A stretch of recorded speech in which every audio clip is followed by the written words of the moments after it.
We live in an age where those in power are openly using every weapon at their disposal to impose their will upon the future.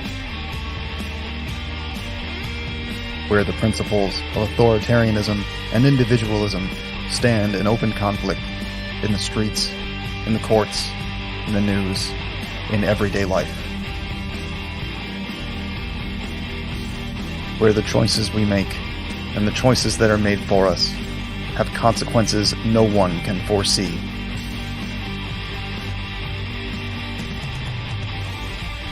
You do not stand alone. You do not fight alone. You do not suffer alone. We are united. We resist.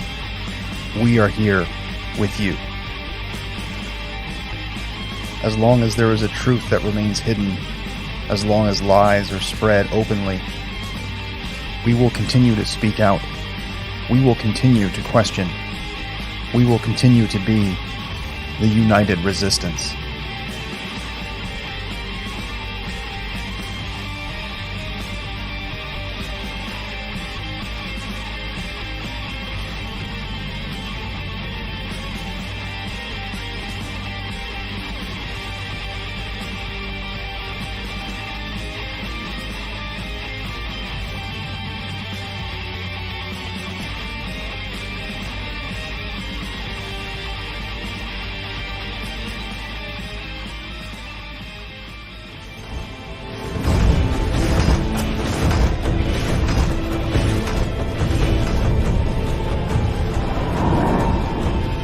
What do you want to do now, Cap?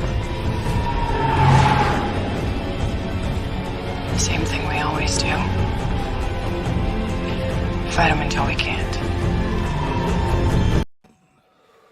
Yes, sir. What is up? Good evening, good evening, good evening.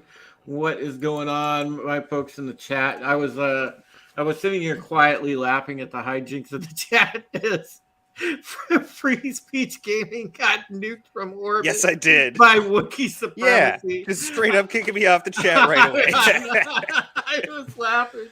Dude, I could not withhold that. Thankfully, my mic was muted because I was over here dying. Apex Comics is in the chat. What's up, Apex? A lot of people in here already. Well, you know what, Drew, I would just like to tell Free Speech Gaming that is a very good lesson to have learned early on. Always let the Wookiee win. Yeah, true. So, taking it from the top, Tehillim's in the house. What's up? Janet from Another Planet's here. Darling, it is great to see you, Janet. Toxic Man Flu's in the house. Of course, he's up on the panel with us. And we will get to the panel here in a second. Let's just shout out Dragon Master 360. What up, bro? Good to see you. Trinoculus P's in the house. Great to see good old Trinoculus. A lot of Dick's Division representation. I'm loving it. Keely Chow's in the house. What up, Keely? Great to see you as well. We've got the lovely Sherry in the house. Hail to Sherry. Steven Sassino. How are you, Steve? Good to see you, man. I'm just very, very happy to see that. Thank you, Small Time Republic, for that. Congrats. Yes, I did pass the 1K mark. I'm feeling really great about that, you guys. I actually crushed the 1K mark. I'm closing in on 1,300, matter of fact. So I'm really, really, really happy that you guys retweeted that tweet, just a few days after my birthday when I put out that tweet at being at like 9:53 or something like that. And you guys totally absolutely by retweeting that and sharing that out there, it helped me crush that. So yeah. Wookie says, I'm sorry, Free Speech, my bad. Hail to Wook, great to see you. We've got also with wrenches, Janet's got a wrench, and of course, Tina Bojan's in the house. Shout out to Tina Bojan for being here. She is an awesome wrench as well. She's hanging in here with all of us. Phil TMNT, what up? Phil the Turtle. Good to see you, buddy. As Hey, I you said, know what, Drew? I used to be a good wrench for the chat. Now I'm just really good at wrenching people's hearts out on Twitter every time I go after these trolls. dude, you have a talent for that. We have Elagabalus in here, and Elagabalus, thank you so much for popping in. It's great to see you, my friend. Low Speckle Winix laptop is in here as always. He's hanging out. I don't think he ever misses a stream. Thank you so much, Low Spec. Always appreciate seeing you. We've got let's see, Chris Fisk is in the house. Great to see Chris. What up, Chris? Nanu. Of course, Keely Chow's in here as always. He never not misses a stream. So I don't think he misses. Keely isn't. I don't think he misses anybody's stream, which is nuts. Leftist drunk 3POs in the house. What up, man? I've seen leftist drunk 3PO in comics as chat before, so that's awesome. I kind of feel honored, that I've got the leftist drunk 3PO here. All right. So now that we've gone and said hello to the chat, let's say hello to our awesome panel. And of course, we've got Zach, Mr. Brightest Day, the best producer, co-host, and all-around guy that wears a ton of hats that anybody could ask for. What is up, Zach? How you doing? Not much, Drew. It's good to be back. Congrats on your gigantic channel growth. Belated happy birthday, even though I said happy birthday to you. Good to see everybody back.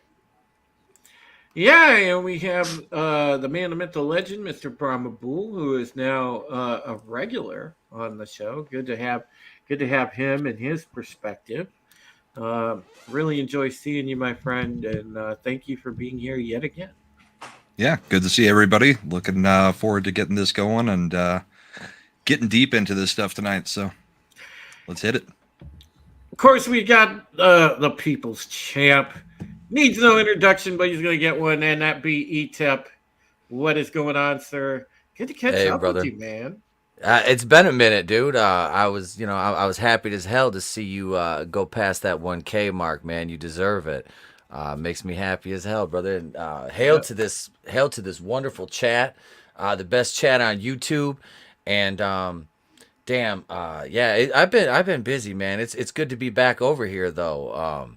Definitely, and yeah, we get to rip some shit up before I go talk wrestling tonight. So I'm looking forward to it. Absolutely. And Tommy in the Guinea Pig Collective. Tommy, what's up, my brother? And, Tommy's been one of my longest and most loyal friends out of all this crew of peeps in this fellowship. And Tommy, I always will be thankful and continue to be thankful for just the way that you stick by me, brother. I appreciate you. It's not a problem, Drew. It's always a pleasure to do some funny things in the chat, funny things on the panel, and I find it really hilarious that the first thing that Brightest Day had to say is he wanted to talk about your growth. What are you doing behind the scenes, Brightest Day, that you know about growth on such a weird spectrum? And what's going on to everybody in the chat? Be sure to like this stream, share it out across social media, and get people in here, because when I release the toxic gas on all of you, I want to get as many of you as possible. Hail to our boy Makini Draws. What up, Makini? Great to see you, brother. Of course, we've got another gentleman that needs no introduction. He is like one of the legendary memers and super chatters among the entire community, and that is Toxic Man Flu. What's going on there, sir? How are you? Hey, Drew. How you doing? I was just doing a search for lady boys with long dongs, and I ended up in this panel. So I'm not quite sure how that happened, but I'm driving home, and I needed to be a part of this. Congratulations on making 1,000 and blowing past that. Dude, you're just going to keep growing and growing and growing. You're going to keep getting fluffed by the great people that are on this panel. And you are going to be the most well-hung Asian ever to be on YouTube in the next year. Hell, my brother. That was absolutely Brilliant. It might set a record for Asians too. Hey, man. Hey, man. You got hairy legs? Get vaccinated. I got a speech tonight. They told me I had to be in my chair and Matlock's on, but Kamala's gonna. She's got knee pads, man. I don't know what that means. Jill's a doctor. I poop myself. Asian kids can be just as hung as white kids. and with that said, of course, we have rounding up the panel, Steven, aka Free Speech Gaming. Good to see you, buddy. Good to see you too. What's up, everybody out there? Looking forward to this discussion because I actually don't know too much about this topic. I read about it earlier, and we'll see if it gets us in trouble or not. But as you can see, I got a nice, proper background set up now. Yeah, absolutely. And Christmas says, Drew's song disclaimer: if she's a moaner, she'll be a screamer. If she's a screamer, you'll be arrested. Nice. You don't get arrested for that. Ask Kwame Kilpatrick. Listen, folks, tonight is a topic that it's pretty serious, and it's gonna chill you to the bone. Only because, listen, if you recall during the truckers' protests in Canada when they passed the Emergencies Act, how far overreaching that was. Well, I'm going to cover tonight National Security Presidential Directive 51. And when we get into tonight's main topic, when you guys realize the gravity and in depth of just what they're allowed to do among the purview of that particular act, they can essentially wipe out the Constitution. No kidding, and this gives them the broad authority to do so. So we will talk about that, but first, off the top, I do want to highlight some assholes that I dealt with earlier today. And I was not among them. No, I deal. I call not it. I deal with you. I deal with you almost every day, Tommy. I don't count you in there anymore. First we're bleaching assholes. Now we're highlighting assholes. What's next? Oh, You don't want to know. Yeah, go to OnlyFans. You'll find a lot of different things. Oh, geez, oh man. Morbid curiosity got the better of him, I take it. Oh God. But here's one of them. I quote tweeted this one, and this was let me go ahead and share this. So put on my boomer hat. But this was one that I dealt with this morning that said,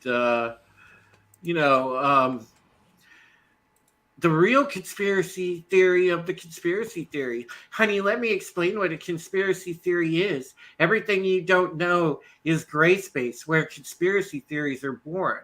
Like, they don't even make sense. As I'm trying to explain that, we're discussing a real event here. I said, listen, this can't be a conspiracy if it's real, dipshit. NSPD 51 was introduced under the Bush administration in 2007. Nice try, though.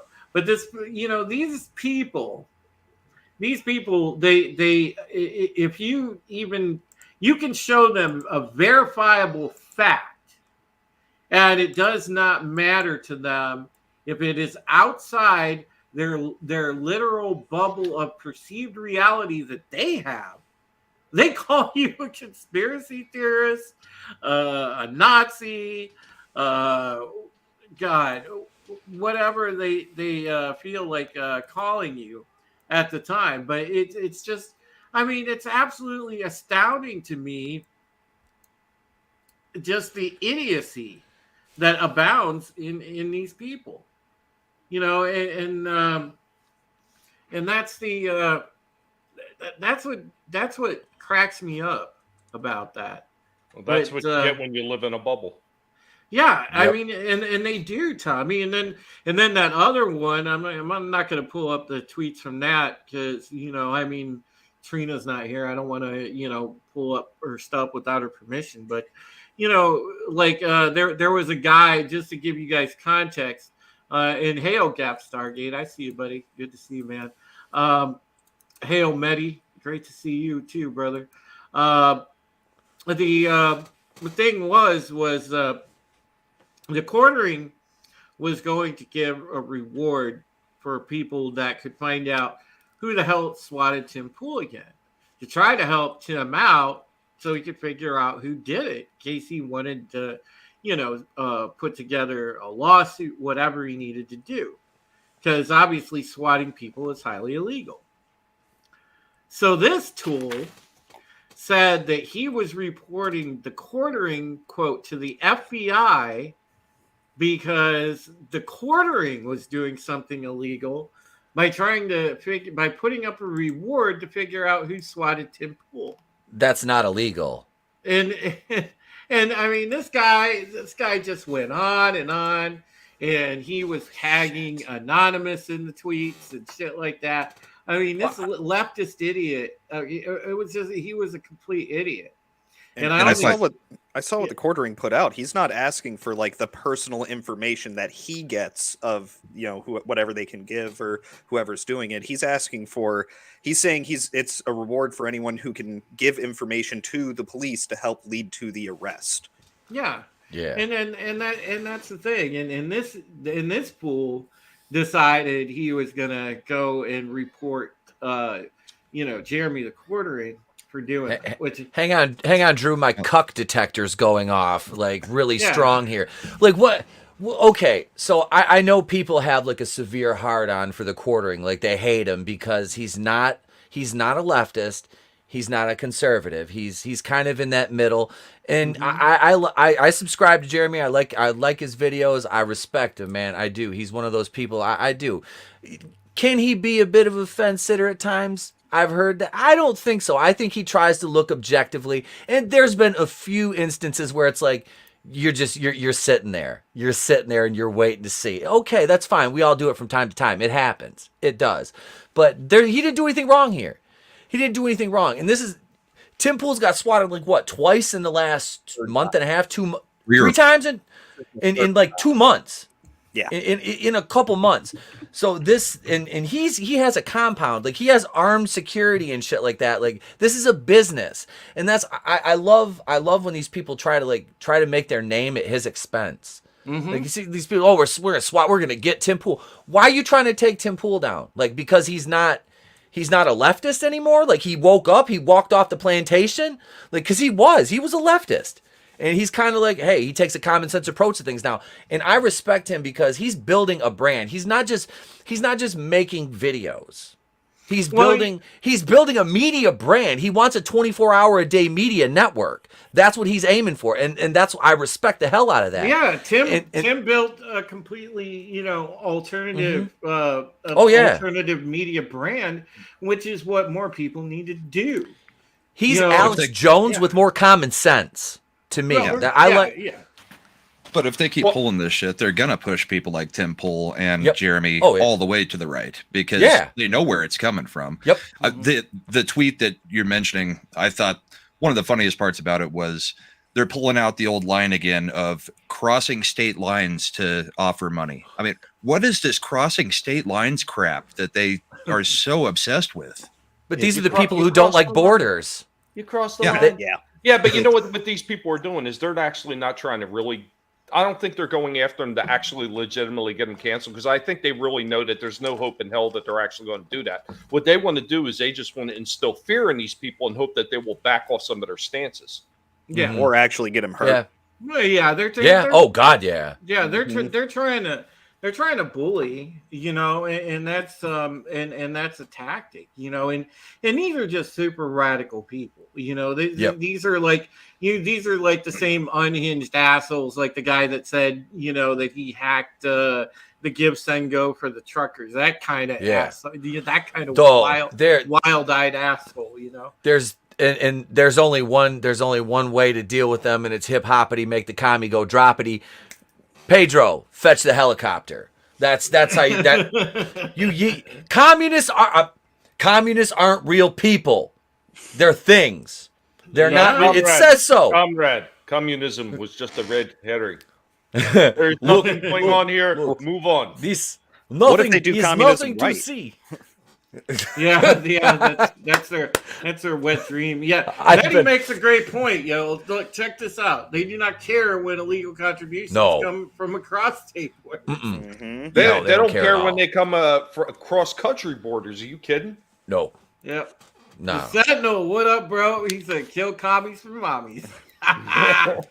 So, honestly, though, I mean, they're the type of unhinged people that are running around, and they're even more triggered right now because they can't understand. They're sitting there frothing at the mouth because more people are waking up, and they're starting to lose the plot. And the minions, these useful idiots, are triggered because it's all starting to unravel for them. So yeah, it just it sucks. But, we need to continue to do exactly what we're doing. And, and that's that. And Trinoculus is right. Tim came from the Chicago South Side political bubble. I respect his personal journey. And he did. Yeah. He came up in a hard political place. I mean, that place is nuts. So, all right. The other thing I wanted to cover before we get into the main topic is, obviously, we got the war, which I just wanted to take a couple minutes to just say, listen, folks, and I'm just telling you all, this thing has not felt right to me from the beginning. The whole conflict feels very suspect, and I go back to the tweet I put out just about an hour or so ago, where I said, this war should come with a commercial that says, "This war proudly brought to you by the World Economic Forum." Because that's exactly what it is. This war has been sponsored and brought to you by the Pig World Order. Nice, Tommy. And Pfizer. Yeah, but no, the World Economic Forum stands everything to gain because they get what they wanted. They get Ukraine to join the EU, which they already filled out the application. If you guys saw that tweet yesterday, where he's over there getting ready to sign the application, and then you have the thing where as soon as they get into the EU, within a week and a half, they're going to be a part of NATO. So it's just a foregone conclusion. Well, Drew, I think the most ridiculous part, and the thing that a lot of people are just overlooking because I don't know, they'd like kissing this guy's ass. The minute Soros said that you need to get on board and back these people, that's when people really should have been like double taking this. Mm-hmm. They should have been. Well, but everybody ignores what that guy has done, what he continues to do. Exactly, Tommy. And this is what concerns me about it. Klaus Schwab, Soros, all the major globalist heads are like, oh, we need to stand with Ukraine. Really? Why is that? Well, let's go down the list. A, what is the Ukraine? Major hub of human trafficking. B, what is it? Major hub of international money laundering. Just to say, it happens to coincidentally be the place that the Bidens did business. And then, oh boy, what else do we have? Oh, I don't know. Maybe the fact that a lot of international arms go through there. There's also Drew, I do believe that you are missing one other thing. The very most important thing that comes out of Ukraine, Ukrainian sex bots. Don't forget about them. Don't be a machine hater. Oh God, nice Pando Lando. But the thing is the World Economic Forum is getting exactly what they want, because that the grand plan is to weaken the West, because they want to start it from the east over to the west. Is how they want to establish this global new world order. So, all right, they want to prop up the EU first, and props to at least the UK for being smart enough to get out of the EU because they saw the writing on the wall of what the EU is. It's a globalist. It's basically a globalist collective. Just saying we're the European Union. Wink, wink. It's also a really easy way to insert Eastern politics, particularly Middle Eastern politics, into the rest of the Western world, because the largest single voting bloc, taking up almost 30% of the EU, is the United Arab Emirates, along with all the other countries in the Middle East that are part of there. So that's Boom. part of the reason why UK got out. One of the major reasons why Poland never got in. Boom. Exactly. And this is the thing that they will not tell you. Again, I mean, you listen to Fox News, they're sucking Ukraine's dick. You listen to CNN, they're sucking Ukraine's dick. They are sitting there like patronizing Zelensky and propping him up like he's like Captain America, only Captain Ukraine. Somebody actually made a meme and showed the guy the Captain America armor, except it was Ukrainian colors. It said Captain Ukraine. And I'm like sitting there like, wait, what? This guy is literally one of the young global leaders in WEF's Young Global Leaders program. Which, correct me if I'm wrong, wasn't Putin also in that camp? Yeah, but here's the interesting thing with Putin. He was just a week or two ago scrubbed from the WEF website, or maybe it's been even longer. Right. Well, he came out like a year or two ago with a speech basically calling out everything that was going to happen with the big plan. So it kind of makes me wonder if this is him trying to disrupt that plan, or if you look at the fact that even though they've been taken off SWIFT, that there is still oil deals going through with Russia, that this is a cover and he's still secretly part of it, and this is just being utilized to advance the next part of the plan. I see two paths there. Yeah. Tehillim says, yes, Putin was a young global leader. If he's indeed had a falling out with Schwab, okay, then the next 3 weeks are going to be telling, because as this conflict comes to, when it winds down and it comes to a close, if there are a bunch of incriminating documents that come out following, then that was the prime goal of Russia in the first place. It was never about invading.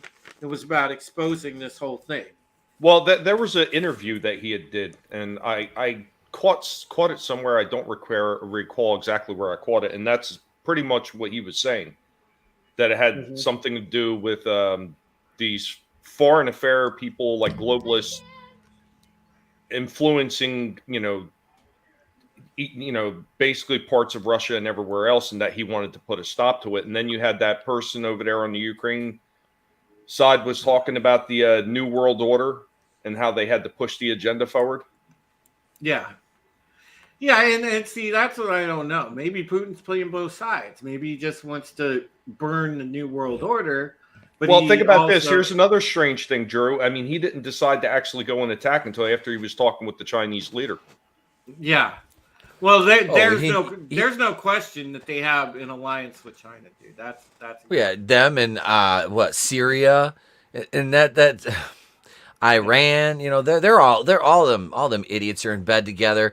And yeah, Xi Jinping has got Russia's got a military, but I mean China, just in terms of sheer manpower, I mean, plus not to mention their weapons. But yeah, that's the thing, is like, Russia's got nuclear capabilities. I mean, and that's the thing about Putin. Like, this is a big. It's crazy because, like, my family, like I said, everybody knows I'm like a Russian Jew, but I also have Ukrainian. I have Ukrainian lineage and Polish and Hungarian too.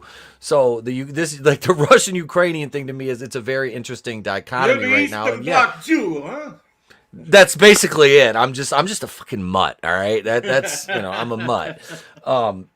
But it's it's such a weird dynamic because they're trying to make this, what's his name, Zelensky from Ukraine look like some kind of hero. It's like, yeah, Ukrainians basically like a bunch of oligarchs over there. That's, Oh yeah, that's what they are. They're what's what's that, Freeze? Sorry, bro. Yeah. Oh no, that was Brightest Day. I think he's I believe he's a stand-up comedian. Yeah, he was an actor. He had a Was TV an show actor. basically where he played the president of Ukraine prior to getting elected the president of Ukraine. And I can't remember whose video I was watching this. I think it was Salty Cracker. It basically laid out that this guy is just playing a role he played on TV with the backing of the WEF. And this is why I say, a lot of this stuff is suspect. There's also been tons of quote footage that's been debunked, proven false. So there's a ton of false information flying around. So I urge you folks in the chat, whenever you're watching things about the war, whenever you see things about the war, please, for God's sakes, try and find, the date on it and everything else, because there is a ton of footage being reused. There's footage from video games being played off as real life footage. There's also, the news organizations are taking and doing their same old thing, which is repurposing footage from old conflicts, essentially using stock footage and passing it off as current day war footage. And this is crazy, but you can't trust what you see from the corporate media, and it's very hard to tell what's even accurate coming from the independent media, only because I think the propaganda machine on both the Ukrainian side and the Russian side are working overtime. So just be careful with the information that you see about the conflict, and make sure that you vet it to the best of your ability when you're consuming said information. Did you see that interview where the soldiers are standing up? I can't remember who was talking. I don't know if it wasn't Zelensky. I can't remember who was, some Ukrainian soldiers. And they're talking, and the dude's got his I don't know I can't remember what kind of rifle he was using, but the magazine just fell out of it. Yeah, I saw that, dude. And I'm like, and Mehdi is exactly right about this, by the way. I did read up on this. I did not know that. Yeah. Have we been able to confirm anything on the biolabs information coming out? The U.S. biolabs, because I can't find enough on it to. Yeah, know. I haven't found actual like hard sources for it, but I know that there's enough people that I trust that I've gotten info from before that I don't discount the biolab theory. And the U.S. Embassy actually went and scrubbed the information about biological facilities completely from their site. Drew, So I that's have something for this. incriminating. That's incriminating in itself. I'm going to DM you real quick, Drew. Yeah. I did see something that is documenting the agreement between the U.S. and Ukraine regarding those facilities. I don't know anything that confirms that they were targeted or destroyed in this, may or may not be existing assault. What I was going to ask is, does anyone else feel like the propaganda is too easily disproved, like it was too easily caught? Or am I just being extra paranoid? I see that, but at the same time, it's not like you remember that movie? tried. They faked that war. Oh, no, go ahead. Go ahead. I was just gonna say, it reminds me of that Wag the Dog. If anybody remembers that movie, Yes. Thank you. That's kind of what it reminds me of right now. It's just like Wag the Dog. I'm like, everything is just like, here's Miss Ukraine with her freaking airsoft rifle. No, I'm not really a soldier, bitch. 2 days ago you said you were. I'm the And then, all this, you got magazines falling like guns, you got video game footage, the Ghost of Kiev. It's from DCS. It's spending $150 million on cocaine would make sense. Brilliant. That's right. But it's doing its job, because while we see through it pretty quick and we were all able to confirm it, I mean, CNN's not going to go back and report that, you No. know, oh, we lied. I mean, Yeah. the people who watch those news sources are going to think all of those stories are true, and it's garnering a lot of attention, you know, on those stories. I can confirm this because my 300-pound roommate comes home every day and states all of these things that I know to be untrue. So that's My normal. mother-in-law does it. Yeah. Well, how could Brian Stelter, with his reliable sources, ever go back on it? That was a false story. They weren't cardboard guns in the Ukraine picture. They were foam. All of these conspiracy theorists got it wrong. My wife told me so. Poor Mr. Potato Head Brian Stetler. Yeah, but he's like this my is- age. It's sad. He's But this 36. I thought he was older than. I'm like 41. I thought he was older than me. No, he's Yeah. 36. Yeah, Medi's right about that. The Snake Island story was false. They captured those guys. Yeah, and there was a lot more than what they originally said. Didn't they say Yep. there was only like 8 guys on there, and then the true story comes Yeah. out and there's more like 80? 82. They were 82. Yeah, they were 82. But the thing is like I said, it makes me crazy the amount of like what propaganda we're seeing out of there. I mean, I'm not surprised because it is an active military conflict and that's going to happen during wartime, but still, I mean, my goodness, and like the mainstream is the worst part of it, and that's something we shouldn't be surprised by because corporate media is going to do that. They've been doing They've been the worst part of everything, Drew, for a number of years. And even before all this nonsense started with the woke crap and everything like that, they were leaning in that direction for a long time. I mean, I don't know about you, but I would say it was probably at least like 15 years ago or better that I completely tuned out from all mainstream news. I couldn't listen to that crap anymore because it was all bullshit. This is a great picture that Low Spec sent me. And he's right. This picture says it all. Mm-hmm. It's media, right? And that's what we're seeing. That's the thing. There's just this contrivance of falsehoods that everybody is just willfully falling into. And it's being directed in like one direction because if it was just them going with the if it bleeds, it leads, trying to make more money, they would put out every single violent story and try and put everything out there as bad as possible. But they intentionally obfuscate certain stories and they intentionally just straight up ignore other things that go on where they blow up whatever they can on the other side. Yeah, they're shoveling hay onto the haystack when you're looking for the needle. Mm-hmm. Yeah, where's the death counter? Yeah, put it up for everything else. And hello and hail to Rita, and I see Marby Dogs in the chat, so it's great to see them. Cobalt, thank you for subbing, and Logan Wayne, great to see you here, and of course our buddy Godzillionaire, that's awesome.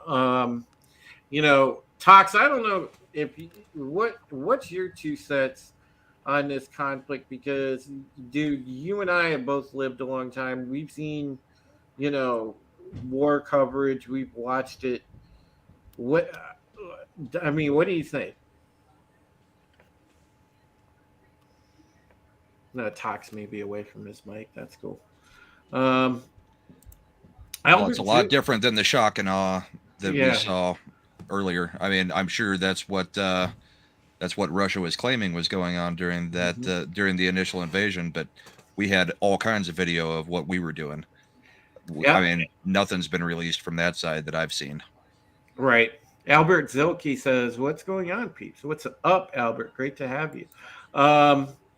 Also, we have Janet making a good point. If you throw tons of fake information out along with some real, then they could get away with the real things they are doing because they will say, "Oh, that was not real." Mm-hmm. So I think Fat Steven had the best take I've seen, and shout out to Fat Steven, by the way, and his success on Comic Stream last night. The way to find good information on this is to look for on the ground streamers, whether it be on YouTube or some other platform, and go for the ones that are being actively suppressed, that have super low view counts, because those are going to be the guys that are getting you the true information because it's being suppressed. This is true. Yeah, That's exactly. the take you have to have. Exactly. And Medi's right about this too. People should not really be picking any sides in this. Every angle is fucked, and he's right. The Ukraine's dirty. Russia, their government is largely dirty. So, it's really and truly, it's like, if you think about it in a wrestling sense, this is a heel versus heel match, and there's not really anybody that anybody wants to side with. It's go home heat. It's not. Yeah, that's what it is. It's go home heat. It's shit nobody wants to see. Boom. Medi's on fire right now. All the GoPros all over the place in the region and no images coming out, right? Mm-hmm. I agree with that on the government's side of it, but the people of Ukraine just got thrown into a blender that I feel none of this is their fault. So I feel absolutely sorry for the citizens. I feel bad for them. And I feel sorry for the Russian citizens on the other side, because they're the ones that get hit hardest by sanctions and shit like that, because it's not the government, it's the citizens. And we don't even know what the actual size of the assault is. Like, we don't know what the damage is. We don't know where bombs are actually being dropped. We just know we have an idea of it. And this asinine thing of the bandwagon virtue signaling, really quick, so stupid with the vodka and the stuff like that. And then God! And then these companies are like, well, we're not going to give you cable in Russia. We're not going to give you movies in Russia. You're punished. Yeah. Well, you're punishing the fucking people, you goddamn dipshits. Yeah, again, shooting themselves in the foot. Those ones are still going through. The one that really pissed me off was when they went after Ovechkin, the hockey player. Mm-hmm. Yeah, got all of his family lives in Russia, and they're like, "Are you going to denounce them?" Yeah, it's like, you don't think Putin knows where one of his most famous citizens' family is? Yeah, no, he'd be stupid to come out and flat out say, "I, completely denounce Russia." Yeah, and it's wrong to even ask him. I mean, it's just like with the Chinese. We can separate the Chinese people. I have no problem with the Chinese people. The Chinese government, I freaking hate. We can do the same for Russia. I mean, there's a lot of great Chinese people. I mean, the ones that make my Chinese food are awesome. But, it's just like, they give me combo number 5 on time, man. I'm telling you. Dude, they know exactly what I want when I'm walking up. Yeah. I just brought it up because I don't want us to look too harsh by not even mentioning that, there are people that are, having an issue during this whole thing when we're saying, we shouldn't be taking sides. I agree with neither government is, all that trustworthy. But, the people the issue. I mean, really, can you name one government anywhere that's really trustworthy anymore? No. Tox, I'm going to go to you because I asked you that question before. Repeat it, Drew. I'm sorry. I got home and I'm taking my concealed carry off, and I'm like, do I put, handle the weapon, or do I go ahead and talk? So, I see this stuff that we're doing. It's like a giant playground. Okay, social media is the playground of today. So you got a bunch of people that have holes in their personality, they have low self-esteem, and they gang up on kids in the playground, right? If you're a little different, if you don't think like this, and social media has become that playground, and COVID has had the entire world outside in the playground for 2 years. And as of tonight, you'll see that COVID's going to be over. Now, I've been saying this for a while. I think you know that, Drew. March 1st, State of the Union, people have spoken through the polls, and this is over, okay? They're going to need the next thing. This is just the next thing. None of these people that are pulling these strings give an ever-loving fuck about people and what they destroy. They want to hold that narrative. They've honed how they do that through all of the, what they call misinformation and blocking and shutting payment processing and the stuff that they've done to Michael Flynn and Stroika, Alex Jones. They're doing that now. They want you to be looking over at Ukraine while they're doing other things. Oh yeah, part of it is for sure. It's a distraction for sure. That's a given. I mean, I we're got a also like the serious number question. one.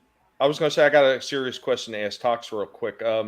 Tox, did you wear the high tops with the Tech 9 or the low tops with the 9mm? Or was it just the bunny slippers? When I started wearing sneakers, they had just been invented. So it was the Converse stars. I got a question. Tommy, were you going for a "Don't be a menace to South Central" while drinking your juice in the hood reference? Well, what do you think? Come on, you know me. Yeah. Nice. I love it. I love it.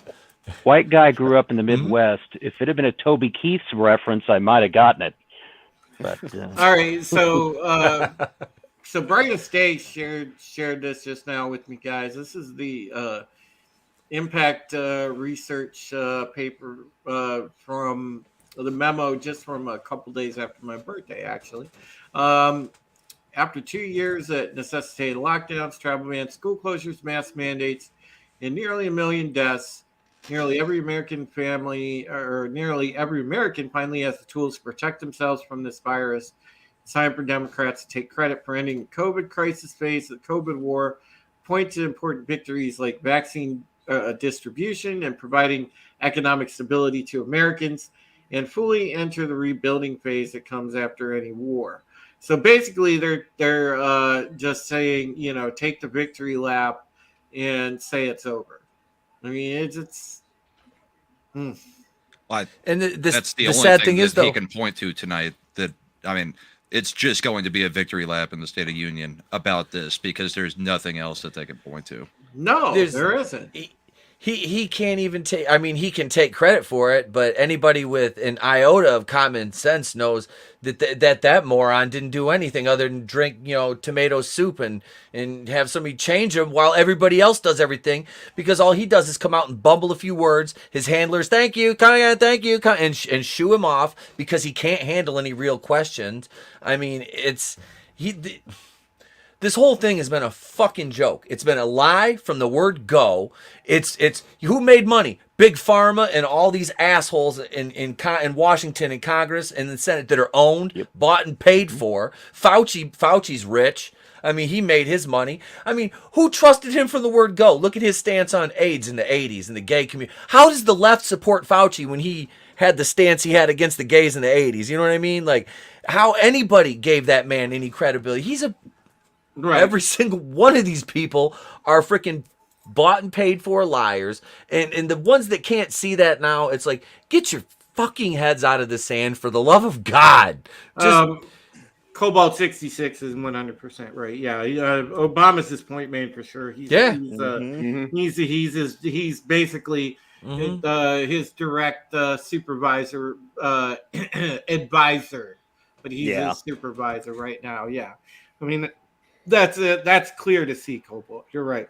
But ETEP for why everyone's still trusting Fauci, it's because we've had people growing up in the public school systems, which are essentially the state indoctrination camps. They've been taught their entire lives how wonderful and benevolent the government is, and you should always trust your government leaders and give them the benefit of the doubt. So they're all just ready to bend the knee and do whatever Big Daddy government tells them. Step on me harder.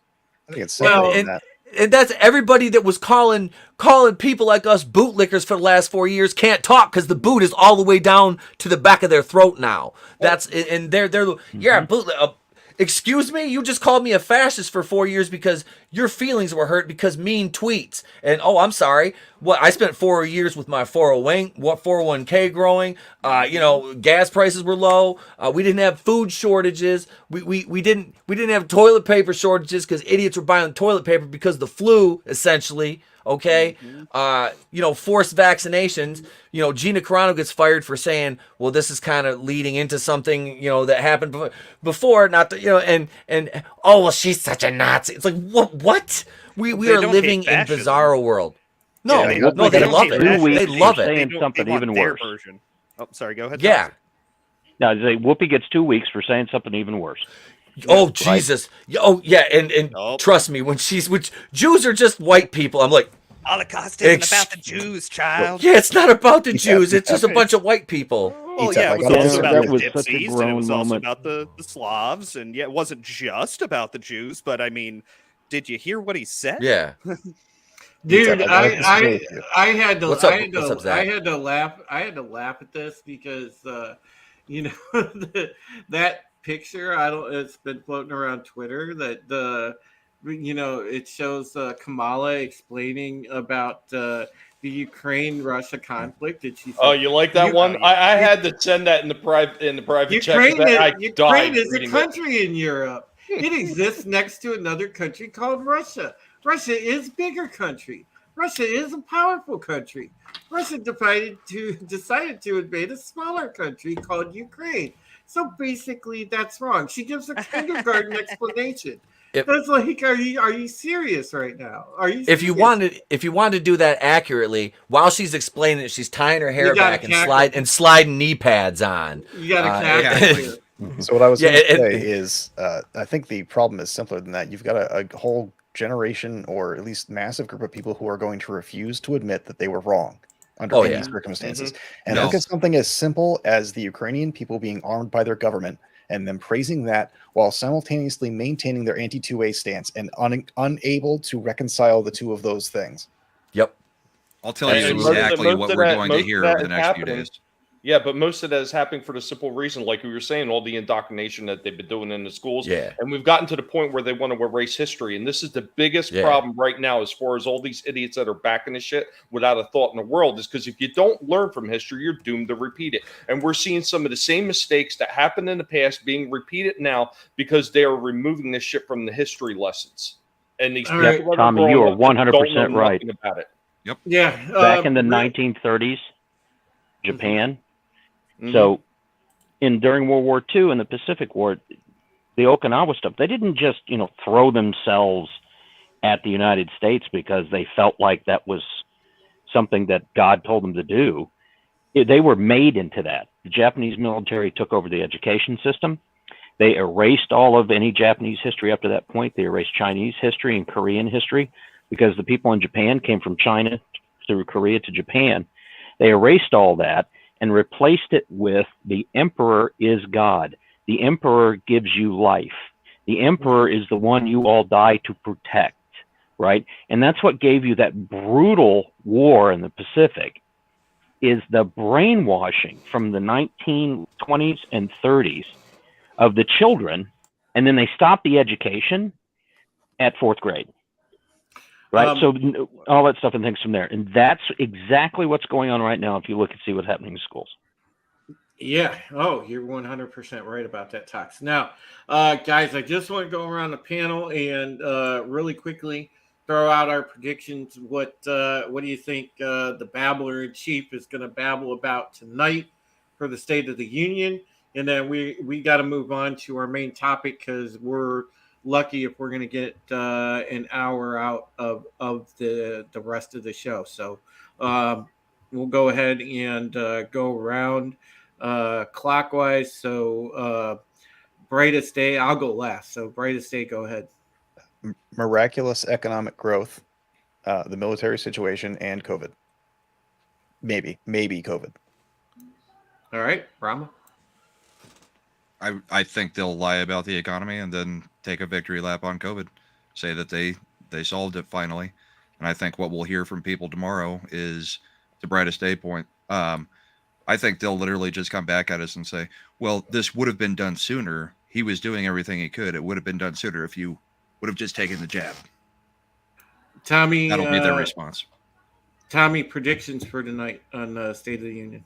Well, more than likely what he's going to do is he's going to blame the economy on Russia, and he's going to somehow spin it that it's all their fault, and this is why the economy is bad, and this is why you're seeing shortages. And once this situation is resolved, I know everybody thinks it's probably going to go back to normal. There's not going to be talks of vaccine mandates and all that stuff. Guess what? It's going to come back as soon as this situation with Russia and Ukraine is resolved. And that's going to be their next crisis, because Biden's administration has been nothing but moving from one crisis to the next. Tox, prediction. He's going to, so everything everybody said here I think is going to happen. but I think that he's going to blame red states for the prolongation of COVID. Because if you look at the map of who the CDC said the mask mandates can go away, they're all blue. And where they said there's still a problem, they're all red. So I think you're going to see that as a theme, that they're pitting the red against blue, and that it's the red's fault, because the polls finally woke them up that they were going to get destroyed in November. And so the next 6 months are going to be destroying other opposition to what they're trying to say. All right, E-Tip prediction. Yeah, he's gonna dunk on COVID, and he's gonna. Hey, look, we got as many people vaccinated, and he'll claim victory for that, and yeah, something will be brought up about. There'll be. I guarantee you, he will invoke January 6th at least once, because they know the convoy's coming to DC, the Freedom Convoy, and big shout out to the Freedom Convoy peeps. Hell yeah, do it. They should be peaceful, please. No, we don't need any more bad press for any more peaceful protests. And the media is just waiting for one stupid thing to spin. So I think he's going to say they'll mention something about that, because DeSantis just turned him down for guard troops today, and I guarantee you he'll this is another thing I think he'll say. He'll mention something about states refusing. He'll mention something maybe about states refusing to, he'll take a shot at DeSantis somehow. I don't know how he'll word it. He'll take a shot at DeSantis because he knows DeSantis is probably going to be challenging him in the next presidential election. So I think you forgot one thing. We forgot one thing, ETEP. At some point there will be a Trump reference, though. Oh, he will. He'll automatically, like I said, there'll be, it'll be, like I said, he'll just do whatever he can. Insurrection, January 6th, and then spin it to, look, we beat COVID despite all this, and the president being aligned with Russia, who's hurting our ally, Ukraine, and yeah, ally to your pockets, Joe, you and your crackhead kid. Free speech, what do you think? Yeah, I mean, it's a State of the Union. It's always just a bunch of bloviating and circle jerking, but definitely going to have some victory lap on the economy, because things are doing so well if you mess around with the numbers and you're playing with funny money. But I mean, just like ETEP and Tommy were saying, they're going to figure out a way to blame Trump, and I think what they're going to do is they're going to talk about the lifting of the mask mandates, or the mask and all the other mandates, and they're going to try and say, all of this stuff was put up under the Trump administration, even though Trump allowed each state to decide what they wanted to do, which, I mean, to give him some, to give him some shit, he shouldn't have allowed the states to disband constitutional rights to people, particularly their First Amendment constitutional right to peaceably assemble. Part of the federal government's job is to protect those rights. And so they're going to try and come up with some way to blame all of the stuff that happened on Trump and talk about how wonderful they've been doing at lifting all of these mandates, which, I mean, all they had to do was not put them in place in the first place, but that doesn't matter. I think they're also going to, I think Joe Biden's also going to talk about how much of a great friend Zelensky has been to him, and how we've had so many great deals with each other. And he's a really nice guy. You get to meet him. He makes you laugh. He's a good guy. Like the Zelensky guy, not the kid toucher, the other Zelensky. Oh man, always good to make that distinction. Allegedly, man. Allegedly, he's a good guy. leftist drunk 3PO. I don't have super chats yet. I think I need about 300 watch hours. So you guys want to help me get over that last hump? It's just pop open a playlist, whatever, in your spare time. Check out some of my previous content. Like, for example, the great interview we had with Laura Logan, or the great interview we had with congressional candidate for Ohio, J.R. Majeski, who's running for Congress in the midterms. Boy, do you see those idiots going after him too? Oh, God, they are really going after him. I stepped in and I had a few comments for some of those idiots too. And if anybody wants to help the channel in the meantime, use the command !TIP or !TIP.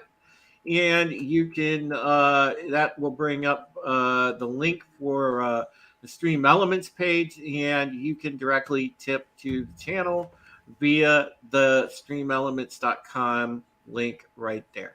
So that's how you can help the channel in the meantime. And hopefully here in about a week or so, give or take, we'll have those watch hours, and I'll be able to apply formally to YouTube to enter the monetization program. Just don't let them know that this stream exists. Yeah, exactly. And speaking of, we are going. You'll be fine. If we got away with what we did last night for 45 minutes, the first 45 of the show, this is fine. Trust me. And we are going to get into the main topic here for you folks. Now, I don't know how many people in this chat this evening have heard of Operation Dark Winter or NSPD 51, but essentially what NSPD 51 is it's similar to, think about it this way. When Justin Trudeau used the Emergencies Act on the truckers, he was able to circumvent the Canadian Charter entirely. This particular piece of documentation allows for our government to directly circumvent our own Constitution. In other words, they can federalize anything in the name of, quote, continuity of government if there is a, quote, catastrophic emergency. And they have a very broad definition for what a catastrophic emergency is, and basically be anything that they can come up with. And mind you, this particular document flew under the radar. This was a nice little, executive order, whatever you want to call it, that President Bush threw in on the way out. Yes, this is indeed on W. And what was W? Let me remind you, he was a globalist, all in on the New World Order. Remember what his pop said? A New World Order. You guys remember that, right? Forever immortalized in song. Mm-hmm. And the apple does not fall far from the tree, because this should scare the ever-loving bejesus out of you. And I'm going to pull up the document right here, and the other gentleman on the panel should have it, or most of them. I'm going to repost the link here in the chat, but yeah, and I'll go ahead and post this for you guys to look at as well. I just posted the link there in the chat, folks. So there it is. It's that link that says George W. Bush White House Archives. All right. So do you guys have it pulled up? Yeah, this is the same one I was reading earlier. I was curious because I had noticed, so they've never actually released the full document. This is just what they had released to the public initially. Has the full document with the plan ever been released to the public? Because they hadn't even given that to the Homeland Security Council in the Senate back in 2007. Yeah, this was all that we ever got. But this is bad enough, because it tells you right in here, is if you pay attention to it, and those of you following along, folks, that have pulled this up, I mean, you can see, like, identify and submit to National Continuity Coordinator. Oh, by the way, they can appoint somebody as basically an overlord or overseer, National Continuity Coordinator. And they have essentially, enough power to be on par with the president. I mean, this is ridiculous. And then, federal continuity directives, develop and promulgate federal continuity directives in order to establish continuity planning requirements for executive departments and agencies. But they're telling you they can federalize anything. And they never define clearly what a catastrophic emergency is. And they put very vague definitions. If you notice, primary mission essential functions or national essential functions. I mean, it's very vague, and they kept it vague for a reason. So you pay attention. This has no oversight whatsoever. Mehdi is correct. This has no oversight whatsoever. And, they can go and enact this at any time. It is in the toolbox. All they have to do, anytime they want to use something like this, is just renew it. A previous presidential directive, they can easily renew it. So this is why it should absolutely scare the shit out of you. So something else about this, I noticed I was reading over this earlier today when you posted your tweet on it. The amount of times that they have to keep repeating, oh, this is all going to be done to assure the continuity of government. Well, specifically, they keep saying the three branches of government. It's one of those things like, if the point of this is to keep the three branches of government up and running, then why have it in the first place? Just keep the three branches of government operating as is.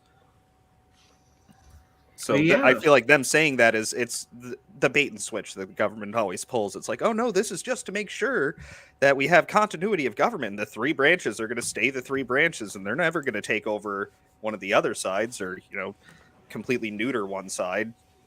Someone talking about packing the courts. Yeah, leftist drunk 3PO, you mentioned the game Tom Clancy's The Division. Yes, this is exactly what the game Tom Clancy's The Division was about. But unfortunately, this isn't a work of fiction. This is for real. And, and that game is obviously based in reality. It's based off this, but this is for real. I think what he's specifically referencing is the books, where it should probably go into a bit more detail. Yeah, this is no game. This is no novel. This is for real, and that is what's so scary about it. And I bring an even further down the rabbit hole point in here when you bring Operation Dark Winter into the equation, which interestingly enough was June 22nd to 23rd of 2001. It was a mock version of a covert and widespread smallpox attack in the United States. John, and this should raise an eyebrow for you guys. Tara O'Toole and Tom Inglesby of the Johns Hopkins Center for Civilian Biodefense Strategies and the Center for Strategic and International Studies, CSIS, which again has since been proven to be also in the globalist tree. CSIS has. This is crazy. But, they had Dark Winter just before 9/11 happened. Coincidence? I wonder. But the thing is you had William S. Sessions, director of the FBI, that participated in this thing. You had a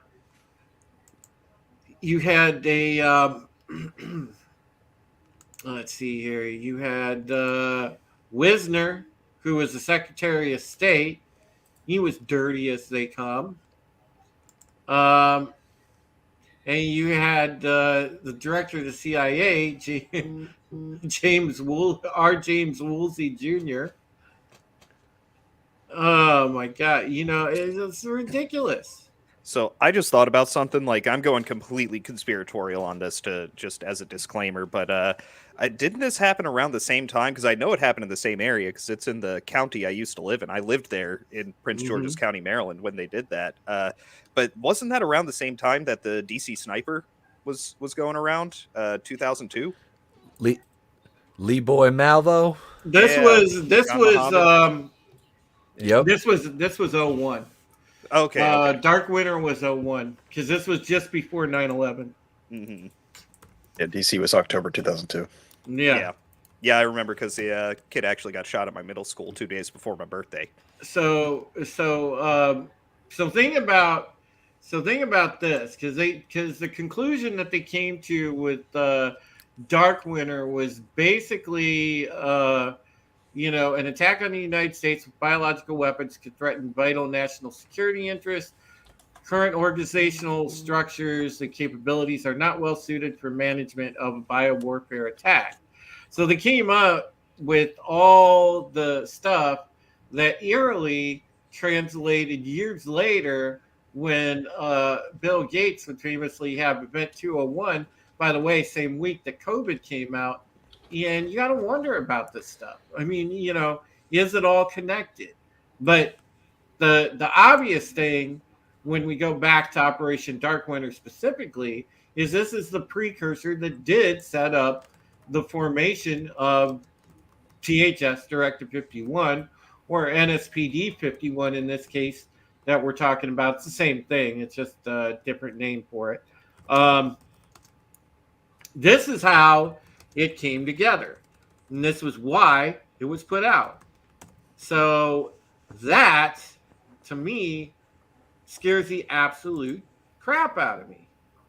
So how many of these people were deep state? How many of these people were globalist cabal? We know that the Bush administration were plenty globalist cabal, including Bush himself, because his whole family is. Bushes and Clintons are the same two different sides of the same coin. So, I mean, lots of stuff to get into there. But what it boils down to, folks, is they will find a way to pull the plug on your freedom no matter what. And that is why you absolutely have to call these people out on everything, that you have to fight for every inch and every molecule of that freedom that you have. You have to be willing to die to say no. Yeah. And Tox, if you have any thoughts on this, please chime in, because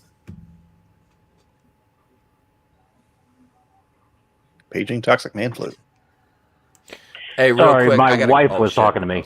Yeah. But I thought ETEP was going to take off. Yeah, I got a Jet Drew, Panel, Zach, Brahma, Freeze, Tommy, Toxic, in this awesome chat. Thank you all. You guys have a great night.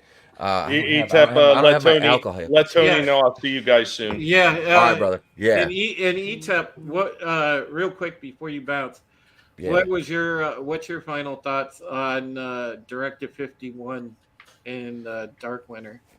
It's another, like you guys already said, it's another way to just take our freedoms away and, make us basically indentured servants to the government. That's what they want. That's what the whole New World Order endgame is. And that's kind of a nice segue for me, because I'm going to talk about the fun New World Order that happened in 1996 with, Scott Hall and Kevin Nash next. So not as much dark and sinister as it's fun and entertaining to watch him throw Rey Mysterio against the side of a semi truck like a fucking like a little Mexican lawn dart. I know, so, that was great. Yeah, that's still one of the most iconic scenes on Monday Night Show. Yeah. So, thank you guys, gals in there in the chat, and gentlemen of the panel. ETEP, tell them where you can be found real quick, and then I'll let you get out of here. You can find me at my channel, ETEP Okuin's the place to be reviews. If that's too long, you can't remember it, that's what she said. Just search Pixar Moms with Dump Truck Asses. That's my most viewed video of all time, and that's a good way to find the channel. We go live every Monday night, 8:35 Eastern, 9 p.m. Eastern on Wednesdays. Release videos every day. We're getting ready to do the Batwoman series finale. That airs tomorrow night. My review will be out on Friday because I have to go out of town all weekend. But and then next week we'll be putting together the greatest hits from season 3, which will be a lot of lesbian clips. So it'll be fun. And we do daily videos. I'm working on a couple other movie reviews. I'm going to see the Batman Friday night, so I'll be live streaming Friday night at around 10:30 Eastern. I'm not sure who's joining me. I'll probably just stream by myself, so that means I'll be extremely intoxicated. So it'll be fun. You don't need to watch Friday Night Tights. Come watch me. You can just come watch me. And if you want, you can go to my Teespring store and buy T-shirts too. That's always fun. So yeah, thank you. All right. Thanks, brother. Come on, guys. Have a great night, everybody. Tell Tony I said what's up. Have a great stream over there. Absolutely, man. All right. But yeah, Tox, your thoughts on this. So the Bushes have quite an interesting history. They got run out of New England because of the European totalitarian leaders they were backing at the time. They got caught. They got pushed out of New England. They still had some real estate. And that's why they had to move to Texas and start in oil. They are old money. They are a part of the same Great Reset that we're seeing that got leaked out by Prince Charles and all those people from there. They are a part of that group. W was a Democrat, and the only reason he became Texas governor is that he flipped to become a Republican and then used Ann Richards' same platform to run against her. And just because things were a little bit down in Texas, he ended up winning. Then that led to everything that went on. Al Gore was a horrible candidate. John Kerry was even worse. Had 8 years of this guy. But to the New World Order crowd, it didn't matter. Either one of them. They were really going to get their climate change agenda out of Al Gore, or they were going to get their the underhanded way that they could subvert the only people's government that's ever existed on the face of the earth, the United States. I mean, it also seemed like they were just wanting to.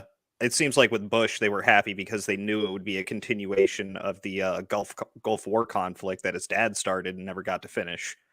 Because, I mean, they knew everyone else in the administration was going to be all of his dad's old friends. He was making money from the military-industrial complex, the way that Hunter Biden and Joe Biden were making money out of laundering and peddling things in Ukraine. Same basic thing. So the Patriot Act was something having someone who was in that area at 9/11, saw all that stuff happen, was around there, all that stuff from there. There was a feeling, let's go get them, the same kind of, propaganda type. Let's come together. Let's do this. We need to sacrifice our freedoms so we can be safe. And that's when I first heard that. And COVID is just a continuation of that. There have been other things as you look through. We need to be safe. A little bit of our freedom, be safe. What do you have to hide, right? What do you mean this end user license agreement from Google is invasive? What do you have to hide? You have a problem with the government going through your emails? Are you hiding something from there? No. My rights say you get to stay the F out of my life. And there's nothing that you can do to come in here and do that. But we've given that away. Mm-hmm. Well, if you have nothing to hide, you have nothing to fear. Right. Well, I mean, I think that's part of the thing that I think Tox is probably leading towards. They created so much fear to the point that people are ready to just give up their freedoms in order to feel secure. Oh, yeah. I mean, look at the past 2 years. You give people, an upgraded cold, and they're going to not only are they going to give up their freedoms, they're going to do everything they can to make sure that others have theirs taken away when they decide to exercise them. And that's where I was leading, Tommy. This directive was there as a fail-safe if they couldn't get over on the fear and propaganda. They would engineer some kind of issue, and they would bring this out and false flag it, and they would come out and just bring this out and say, this is what's going to happen, right? Because you don't just make one plan. I mean, this is something that's been happening over decades. You don't have one plan that you follow, because if something doesn't go right, your entire plan's out.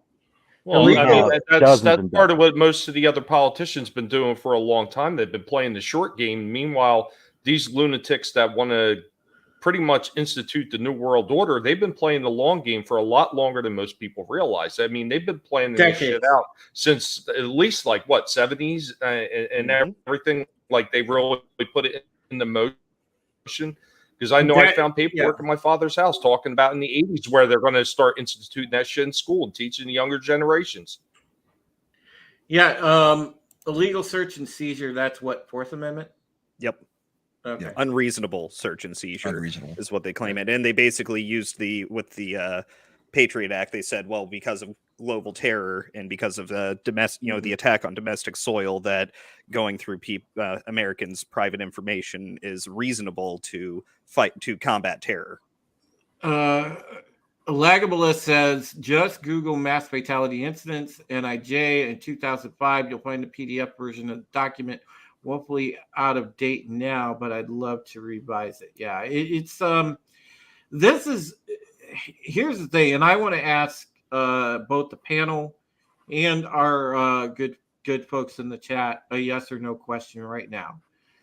Do you folks trust that this current administration or even a future administration will have the restraint not to use something like NSPD 51? Yes or no?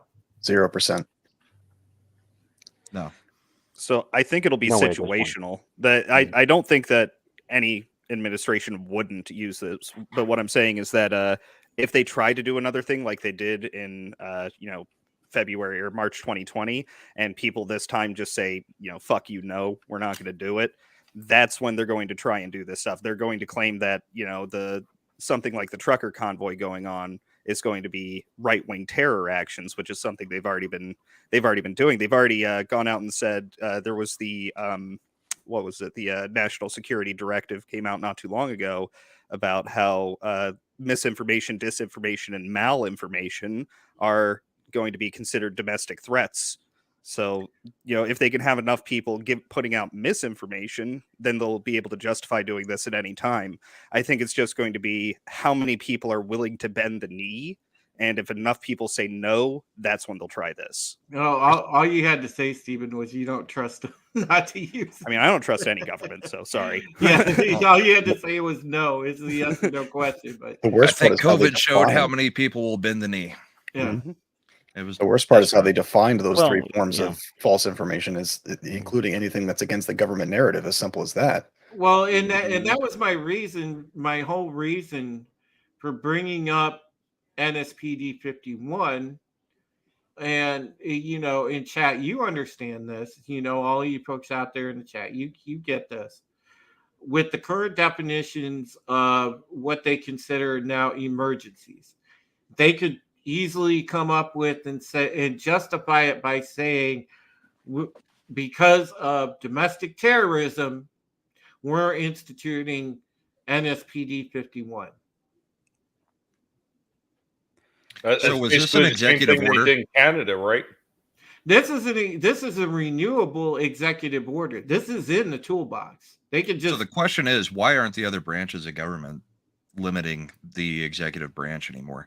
They just keep letting the executive take more and more because the power system away. of checks and balances eroded over time, and they let it erode on purpose. Well, when you have U.S. representatives that have been in office for over 40 years, you break what our system of government is based on, right? The representatives, the reason that they have those in every 2 years is that you can sway with the will of the people and you can grow with the will of the people. However, it doesn't happen every month, right? So you're not flailing in the wind. And the reason you have the Senate at 6 years is to maintain some kind of consistency in government, right? Well, when you have Nancy Pelosi and McConnell and all these people that are in there as a job, it's not a job, it's a service. When they're in there that long, absolute, power corrupts. They're getting rich. Nancy Pelosi and her husband weren't this rich before all this. They've gotten all of those contracts. They've gotten all that money from China. Look at Swalwell's bank account. The Obamas went into the presidency worth less than a couple $100,000 and came out worth, 30 to 50 million from there. So our system of government is the right system of government for the people. We have to govern. We have to go to and be in the school boards, and we have to go and be on the election board, and we have to go and run for alderman or city council. We, the people, need to do that. That's the reason why that's there first. What has happened over time as we, the people, have gotten comfortable. I don't want to. Now we got our kids, they can't even lose. Right? And participation trophies. Yeah, they can't even understand that. Life isn't fair. Life sucks, right? The reason that you find family, that you find other people to fellowship with, like we're doing on here, is because that's what makes life bearable. Is the friendships, the loves, the connections that we had, connections with animals, dogs, cats, other things that we do. Why are we constantly seeking those things? Because those are the only things that make life worth it, right? So we have to be willing to stand up and go make a sacrifice to make this government work for us, the people. And if we're not, we get what we deserve. I love our audience, and this is why. Like Tony, blue-eyed with Korean base, he said, Brandenburg v. Ohio defeats misinformation or malinformation, censorship by government. Any force put on the people will be from corporations. Without suspending the Constitution, government is neutered. And he's right about that. Yeah, but we have, we have those corporations doing it on behalf of the government. I mean, Jen Psaki herself came out and said they were flagging posts for Facebook to remove for misinformation. I've been waiting for somebody to do something about it, but I have no faith in our government, so I'm not surprised they just let that go. The diversity, inclusion, and equality within the corporations is what's going to end up killing us. Not the government. And that's already killing corporations that legitimate businesses that want to run, because of the fact that you have to go through so many hoops. It used to be the EEOC standards. Now, going by this equity nonsense, it's like, well, you will give somebody an unfair advantage because of the color of their skin because we say so. That's now has to be the societal standard, because that's what diversity inclusion is, which is a load of crap. Meritocracy is racist. Meritocracy is racist. It's garbage, because we all know that meritocracy is not racist. But again, this is the redefined bullshit. And this is exactly what the globalists and people of that ilk want. So I am very, very, I have a healthy fear that a future administration or this administration, if they feel like boxed in, would pull this right out of the toolbox and use it. And somebody else had made the comment that, during the 2024 election, all they would have to do is come up with an emergency and somebody could use this to stay in power. Look, I made a post a couple of weeks ago where, for those of you that don't know, I work for the prime contractor for U.S. Navy nuclear submarines. As of last year, we have a DI&E VP, and they are already making changes. This shit is everywhere. Yeah. So I see a lot of people in the chat are bringing up term limits, and that's something I had bounced around a lot too. But Marjorie Taylor Greene, one of the few politicians I think is actually a decent person. Whether or not she'll do anything good, we'll see. But she had brought up recently about how the term limits may not be as effective as we're hoping, because the staffers are all the same, and the staffers who work in DC just get shuffled around all the time. So no matter, and they're the ones who actually control what information the representatives or congressmen are seeing. So if we don't have a way to control who the staffers are, switch out the staffers with the congressmen, is it going to actually have a change? Hey, Zach, you got a spirit brother in Medi over here. No, I definitely agree with that. Term limits would be fantastic to a degree, but you actually have to have experienced people in there. I mean, we can't be teaching everybody every 4 years Well, here, how Congress works, because No, nobody that's the takes a problem. civics class anymore either. Yeah, because that's the problem. By the time they learn it, they're already out the door. Yeah, the but government 40, shouldn't 50 be years so should not be big. there either way. Right, but the government shouldn't be so big to the point that we need that. Yeah. I mean, That's the point. I wouldn't mind a government being inefficient rather than, intentionally malicious anyway. An inefficient government can't screw me the way that an efficient one can. Exactly. One of my newer subs here, Tuxter27 says HR departments effectively set policy for government and courts. Yeah, right now they are. It's crazy. The thing is, all right, here's the fear that I have. And this is why I feel like they could pull this out of the toolbox at any time. All right, if you look at the Constitution itself, basically it says that, the people have the right, if the government turns tyrannical, if it turns away from what it should be, people have the right to essentially replace the government by any means necessary. The government fears the shit out of that. And guess what is the easiest way around that? Ding, ding, ding. Break out something like this. Am I wrong? That or get rid of the Second Amendment. That's the way around it. Yeah, but that's what happened in Australia. That's what happened in New Zealand. Mm-hmm. New Zealand is not that big of a country. They had one bad incident, a mass school shooting, and then boom, they were all gone. And they've been one of the heaviest lockdowns. Canada, Australia. You can talk to Mr. Grant Gregory about how it's been down in Australia. Yeah. Thanks, man. Stephen Cicino brings up a good point. We need to look very closely at corporate personhood. Low Spec Linux Laptop said, it's not just our right, it's our duty, referring to, turning over a tyrannical government.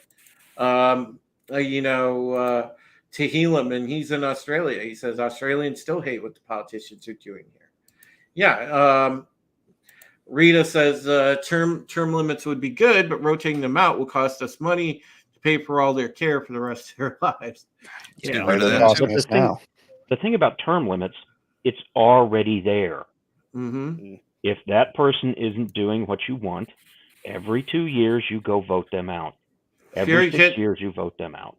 I think part of it. Oh, go ahead, Drew. No, I was just going to say, read Fury Kitten's comment. The bureaucracy is expanding to meet the needs of the expanding bureaucracy.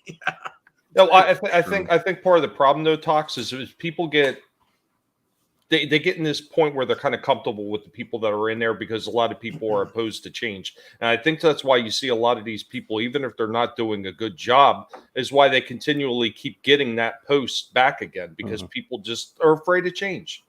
Well, unpopular opinion, the answer to that is either mandate voting or restrict voting to, people who, have some qualification to vote. Yeah, the whole government one thing, right? Yeah, but I mean, look at one of the easiest examples out there right now. You talk about people that don't want to accept change. Like, how hard pressed was it initially to get people to get on board with vaccinations, to get on board with masking up and everything like that? Initially, everybody was opposing it until finally the media and everybody else got the majority of people on board with this shit, and then everybody was touting it. And now they're talking about they don't want to go back because that's why you see these kids in these schools, because they've already been brainwashed into thinking that they need this and this is the norm and we got to keep this up and we can't get rid of it. And they're afraid to see it disappear. And it's the same shit with these politicians who are in office just doing crooked ass shit. They're so used to seeing those same people there, they don't want to see the change and they don't want to see them leave because it's given some kind of stability to them, whether they're good or bad or not, to see the same people that are always there. But and the people that are already there have the money too. Right. I mean, it takes so much money to run and do that, but the president actually has very little power. Oh, yeah. Right. And that's by design. And yeah, it's by design because you don't want to have that monarch. And I think what COVID has shown us, the power resides with our local municipalities.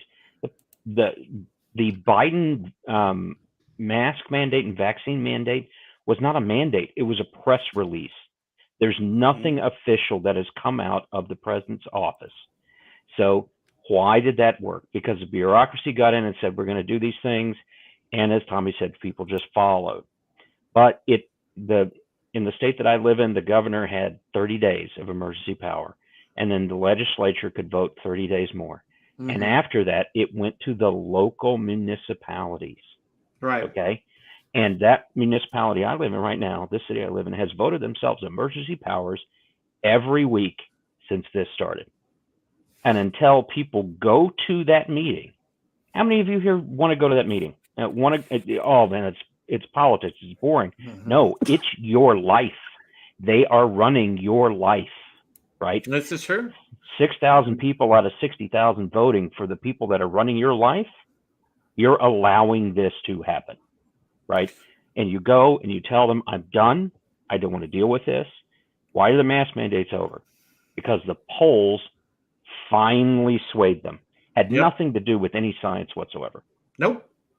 I like Medi's comment, no lobbying for at least 5 years for retired politicians and their families. Great. That's awesome. All right. It is 20 past the hour. It's technically 8:19, but it's 20 past the hour. I know that we're going to start winding down, and I'll let everybody do their outros. I want to thank first, though, the chat, because you guys have been awesome.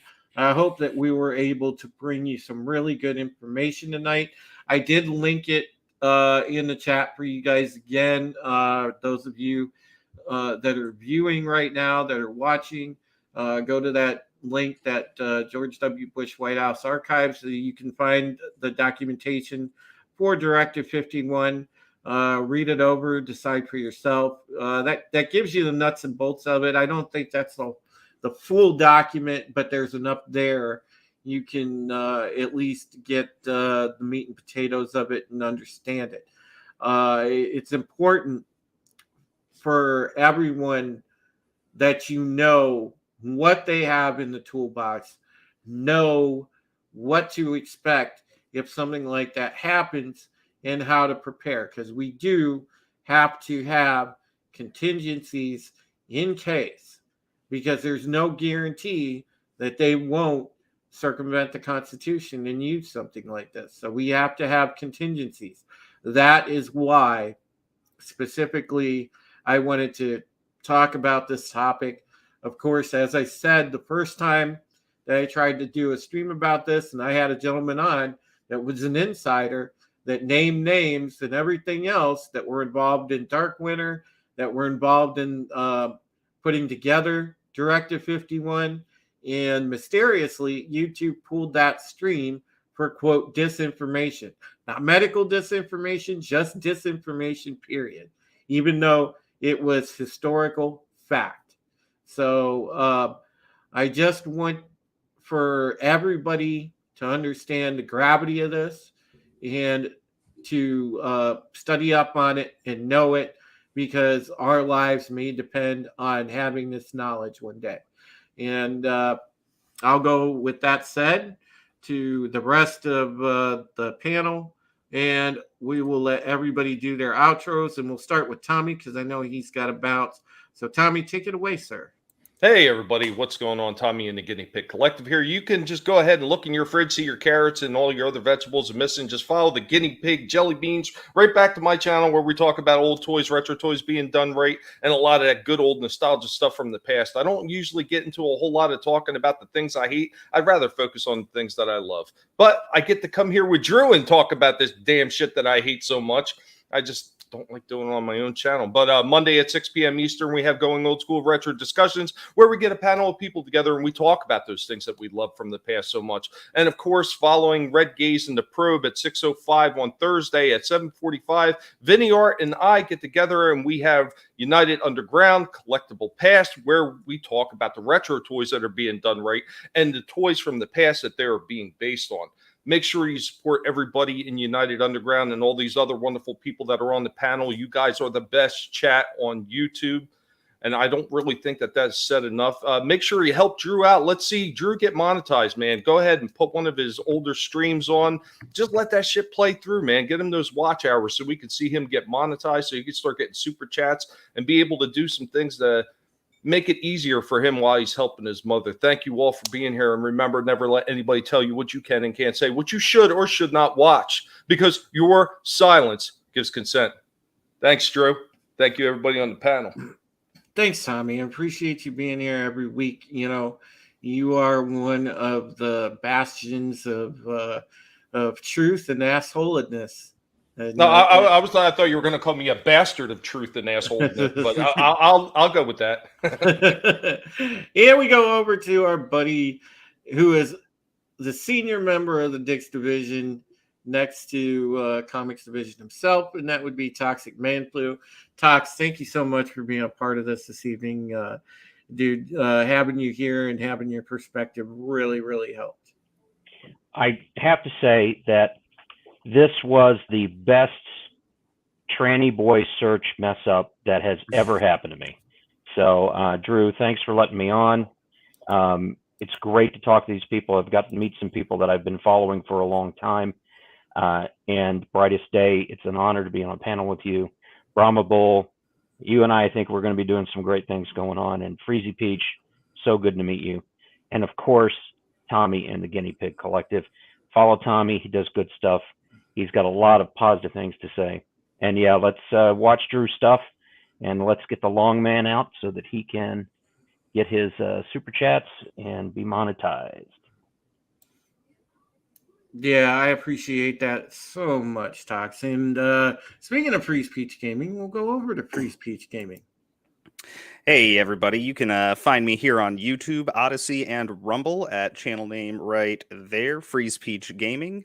I do talk about pop culture, politics, and where the two collide. I also do a Monday night gaming stream. Right now I'm playing... what am I playing? Kingdom Come Deliverance, which is a great indie game based in medieval Bohemia, and it's an actual role-play game, not the ones that have role-play mechanics. So you can catch me there. Put out 1 to 3 videos a week, and I'm trying to keep on a schedule for Sundays. I'm going to be putting out videos doing reviews on Season 2 of The Witcher. I did Episode 2 last Sunday, should be doing Episode 3 this Sunday. But yeah, this was a really good talk here we had today. It was nice meeting you too, Toxic Man Flu. I normally just hear Gary Beekler yelling your name. But yeah, this was a good time. And I got to say, last week during your birthday was a great one as well. I'm not getting that drunk on stream again. Yeah, I don't think a lot of us are. And speaking of that, one of the people that did, we'll go over to Brahma Bull, because yeah, he and I were matching some shots, boy. Yeah, I may have had a bit too much. I don't even remember Free Speech being on the stream last week, so that's scary. Dude, we talked for like an hour and a half in the lobby afterwards. Well, I'm Brahma Bull. I'm literally just starting out a channel. Got my first couple videos out last week. The channel is Brahma's Bullpin. Yeah. So I am going to Brahma's Ball. Yeah. Branded balls. Links in the chat. That's all that matters. I'm hoping to get a panel going. I've got a co-host that I'm working on bringing in, and we'll do the live stream thing. Yeah, get Drew his hours. Let's get this thing going. And yeah, nice to be on with everybody tonight. Chat, you were on fire. Great job. Have a good night. And it's Kamala Harris, isn't it? You're working on Kamala Harris being in the bullpen. I knew it. No, she's much better looking than Kamala. And we'll go over to the guy that wears many hats, and that be Brightest Day. Best producer, best co-host, the best, oh God, he's just the best everything. You're the best. And once again, you give me my own outro. Thank you, Drew. Hey guys, Brightest Day here. I do a lot of content, and I have 2 backup channels. My primary piece of content is audiobooks, so if you're into science fiction audiobooks, I'm up your alley.